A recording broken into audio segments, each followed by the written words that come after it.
Sarah and Marcus moved through their days like partners in a well-run business. Their mid-30s were a flurry of deadlines, school runs for their two young children, and the endless logistics of a shared life. They were a good team, efficient and coordinated. They remembered to pick up milk, they divvied up laundry, they hugged for a brief, familiar moment before one left for work.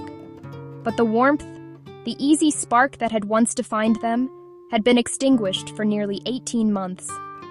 The space between them in their shared bed felt as vast and cold as an ocean. Marcus felt the distance as a constant, low-grade rejection. He had tried to initiate, to bridge the gap with a touch or a hopeful glance, only to be met with a gentle turn away or a tired sigh. Eventually, he stopped trying altogether. He retreated into himself, the hurt hardening into a quiet resentment. For Sarah, the issue was not a lack of love. She loved this man who was her partner and the father of her children. But she felt perpetually touched out, her body a public resource for her kids all day, leaving nothing left for him, or even for herself at night. The silence around their lack of intimacy grew louder than any argument they could have had. It became a third person in their marriage, an unspoken accusation that something was fundamentally broken. They were dangerously close to drifting apart for good, not out of a dramatic betrayal, but from the slow, creeping erosion of their bond. They were two people who still held a deep love for one another, but they were standing on opposite shores of a river with no idea how to build a bridge. The idea of separation hung in the air. They existed in a state of functional loneliness, sharing a home but not a life. Their conversations revolved around schedules and tasks, the transactional language of co-managers. They missed the inside jokes, the lingering eye contact, the feeling of being truly seen and desired by the other.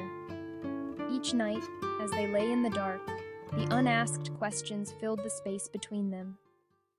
The change did not begin with a grand gesture or a tearful confrontation. It began one Tuesday night after the children were asleep and the house had settled into its usual quiet.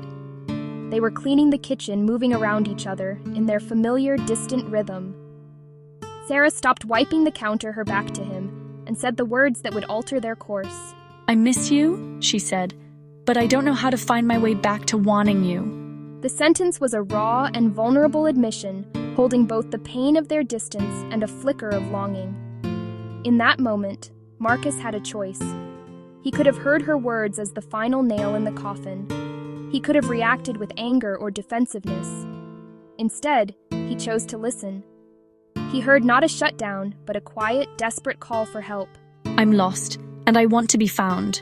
He walked over to her, turned her gently to face him. Me too. Maybe we can get lost together until we find a way. Their journey back began with 3 foundational changes, each designed to rebuild trust and safety outside the bedroom. The first was a commitment to daily non-sexual touch. This was not a precursor to anything more. It was an end in itself. They promised each other one intentional 20-second hug every single day, long enough for their nervous systems to calm down and register connection. They started holding hands while watching TV. They let their shoulders touch while sitting on the sofa. The goal was to refamiliarize their bodies with each other's presence in a way that felt safe, warm, and entirely without expectation. The second pillar was the weekly 30-minute check-in. Every Sunday evening, after the kids were in bed, they would sit down with a cup of tea. For 30 minutes, there would be no phones, no television, no talk of household chores or schedules. The only agenda was to connect. They used simple prompts like, "How did you feel this week? Is there anything you need from me?" They practiced listening without immediately trying to solve the other's problems. This dedicated time created a reliable space for them to be heard, to voice frustrations and joys, and to simply witness each other's inner worlds again. As the 3 pillars began to stabilize their connection, Sarah and Marcus started to add other small supportive practices. They knew they needed to break out of their entrenched roles as mom and dad. To do this, they committed to booking one night away, just the 2 of them, once a month. These were not extravagant vacations. Sometimes it was just a simple, inexpensive hotel in the next town over. The goal was a change of scenery and a temporary release from their domestic responsibilities. For 24 hours, they were not managers of a household. They were just Sarah and Marcus again. A significant shift occurred when they addressed the often unseen workload that disproportionately fell on Sarah. Marcus began to take conscious ownership of more of the invisible labor. He started packing the kids' lunches for school each morning without being asked. He took charge of scheduling all doctor and dentist appointments, tracking them on the shared calendar. These may seem like small tasks, but their cumulative effect was enormous. Each task he took on was a small load lifted from Sarah's mental plate. She found herself sleeping more deeply and feeling less constantly on edge, which in turn softened her interactions with him.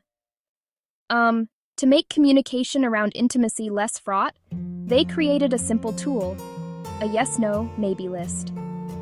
On a shared note, they each listed different forms of touch and connection, from the most innocuous to the more explicitly sexual. A 5-minute back rub, a long kiss on the forehead, cuddling on the couch initiating sex.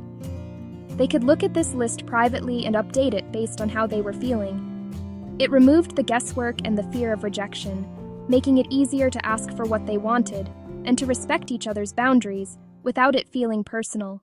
The path forward was not a straight upward line. It was filled with small wins and inevitable setbacks. Some weeks, everything felt harder. An argument over finances would leave them feeling distant, and the 20-second hug felt forced and awkward. There were nights when one of them would make a tentative advance, only to have it gently rebuffed, bringing back a wave of old hurt. There were weekly check-ins that were tense and unproductive. In these moments, it would have been easy to declare the experiment a failure and give up. The temptation to slide back into the familiar, silent distance was strong. However, their core commitments acted as an anchor. Even on the hard days, they held their hug. Even after a fight, they sat down for their Sunday check-in, sometimes starting with, "I'm still angry, but I'm here." They continued to go to their individual therapy sessions, processing the frustrations of the week in a safe space. This unwavering consistency was their superpower. It taught them that connection was not something they only did when they felt good. It was a practice, a discipline. The steady rhythm of their habits built a reservoir of trust that could withstand the occasional storm. They learned to celebrate the small victories, the first time they laughed together until they cried over a silly movie. The afternoon they spent holding hands during a walk in the park, feeling a simple, uncomplicated contentment. By the 6-month mark, they had chosen to be sexually intimate 5 times. While that number might seem small to an outsider, for them it was monumental. Each instance had been mutually desired, free from pressure, and filled with a sense of playful rediscovery.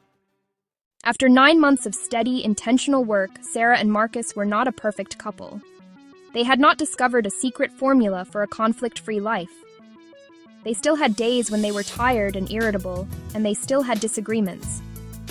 But the landscape of their relationship had been completely transformed. The cold, silent distance was gone, replaced by a deep and resilient warmth. Laughter came more easily. They looked at each other not just as co-managers of a family, but with genuine affection, admiration, renewed sense of partnership. Their marriage had not just been saved. It had been reborn into something stronger. The key takeaway: there is no magic bullet. Their rekindled desire was not the result of a fancy vacation or a dramatic gesture. It was the cumulative effect of hundreds of small, consistent choices. Bravery to be honest, humility to ask for help, patience to trust the process. They stopped trying to fix the end problem, sex, and focused on rebuilding the foundation. Friendship safety. Mutual support. They learned to be a team again, not just in logistics, but in the tender, vulnerable work of caring for each other's hearts.